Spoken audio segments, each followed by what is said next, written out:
você, querida catequista. O seu trabalho foi de suma importância para com todos os catequizandos, com a comunidade, com a igreja.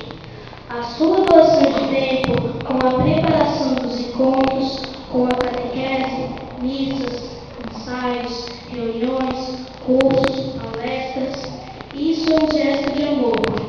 Com certeza, você deve de deixar a sua família, seus afazeres, trabalhos, estudos, parentes e amigos para estar presente nesse trabalho voluntário, com crianças e adolescentes que não faziam parte de sua vida.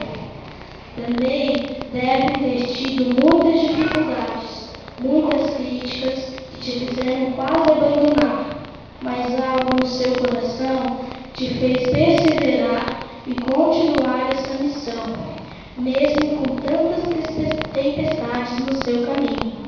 Pois saiba, catequista, isso que tu estás fazendo não tem dinheiro que te pague, só Deus mesmo. Parabéns por tudo. Você foi uma vencedora, uma evangelizadora, uma missionária a serviço do reino de Deus. Nossos sinceros agradecimentos